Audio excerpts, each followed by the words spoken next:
Hello, today we speak of gladiatorial struggles, rugby scrums and rucks, teeth-gritting adventure and hard news. And so you might think that the fourth guest, Lalla Ward, is the odd one out. An actress, formerly a Doctor Who assistant and an artist. Her delicate embroidery pictures on display at the National Theatre. But actually Lalla is a fascinated student of nature and ecology and Darwin, and her work is full of creatures. You love the reality of animals, don't you? I do love the reality of animals. They're interesting. And your lemurs in particular, I have to say, with their intricate tails. I was admiring yesterday. It's very difficult not to love lemurs if you've seen them ever on television, or as I'm lucky enough to have done so in Madagascar. You can't not be interested in them. They're gorgeous. Well, let's get going first with Lalla Ward's life and times. Which came first, the sewing and the art and the textile art, or the acting? What was first for you? Certainly not the sewing, which I never did until a few years ago. And I still can't do, actually. Definitely art, and I wanted to go to art school, and I don't quite know why I got waylaid along the route and went to drama school instead.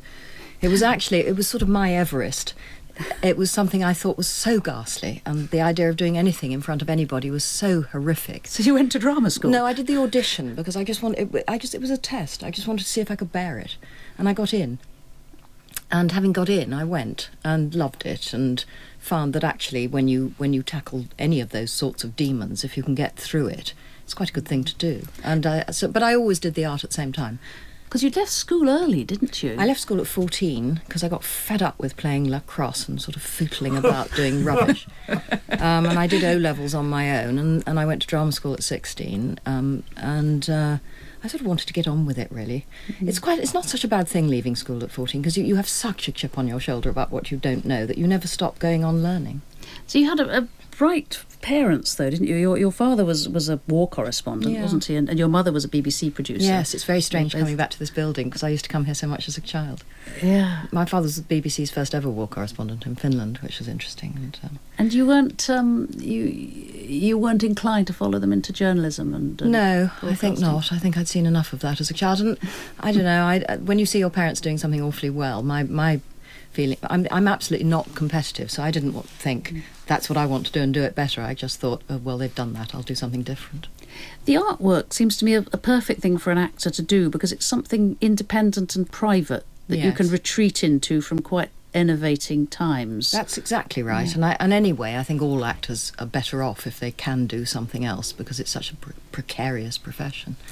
And you're right. I mean, I've illustrated books at the same time as doing television programmes, and you just take the work with you. And breaks in filming, you'd be sitting there.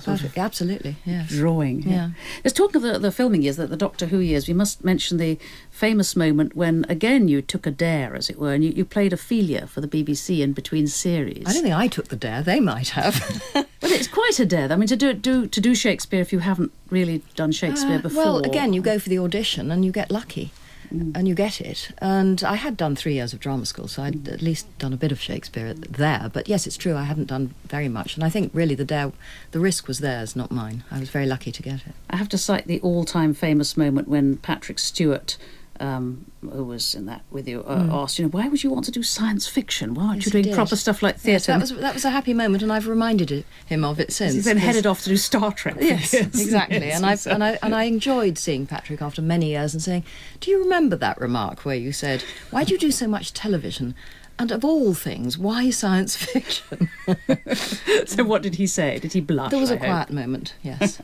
Anyway, the big theme of your work, which is on show at the National Theatre now, is animals, wildlife and habitats. And people may think, oh, yeah, right, that's because she married the biologist Richard Dawkins of Illustrated Dawkins books. It's all coming from him. But it was before that, wasn't it? I've always drawn animals. I mean, the reason I'm probably married to him is because some of the things I did before that he liked, I didn't take it up.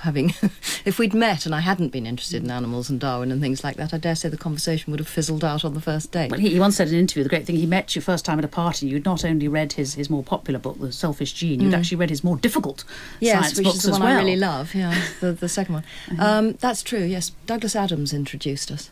And we got married 6 months later, so it was good casting. How did the interest grow, though, in Darwin? In Richard? No, not in him. He's clearly the most beguiling man on the planet. But Darwin. I'd read the origin of species when I was about 14 or 15, and spent a long time after that trying to find out if people still believed it.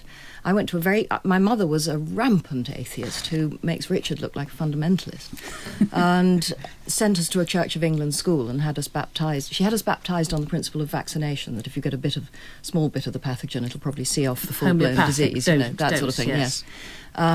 But I grew up in a Church of England school wanting to know if people still believed this stuff, and actually finding it quite difficult to find out till I started to read Richard, long before I met him.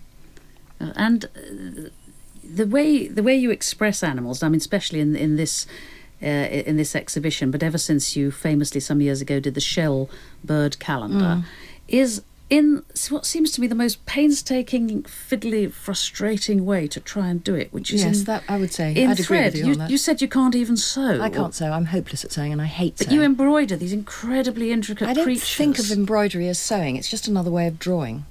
And the shell calendar I did by hand because I didn't know better, and I didn't buy a sewing machine until about a year ago, so I don't know about sewing machines. But now I draw with a sewing machine. I sort of scribble with it. I take all the bits that are meant to do proper things on sewing machines off, and I just scribble with it.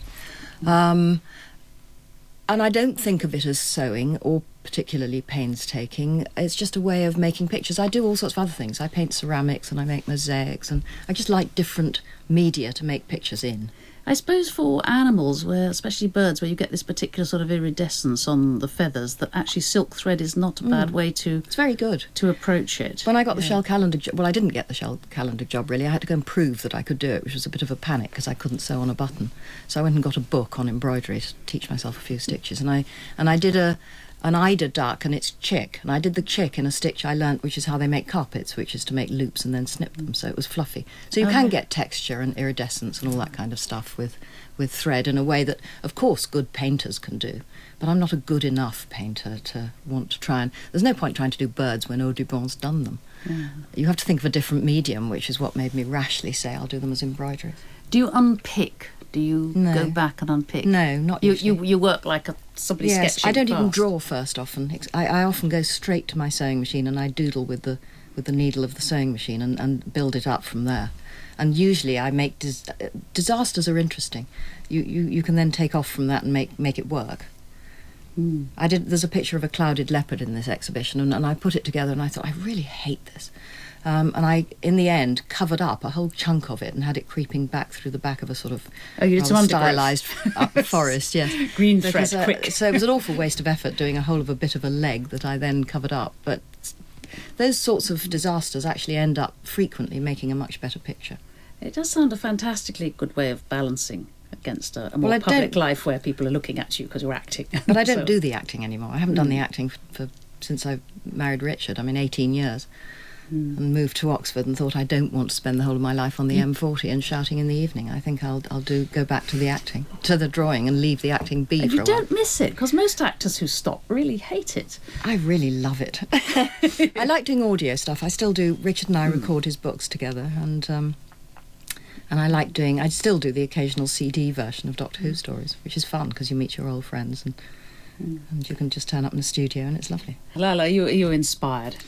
I'm inspired. Adventure? I'm terribly inspired by people who want to get to anywhere in the most difficult way possible. I want to go in the easiest way possible and get there. No, I don't have this sense of... You try to do complex pictures of animals with thin bits of thread when you can't really sew. It's hardly kind of life-challenging or threatening or brave or anything like that. I mean, the worst I can do is stab my finger.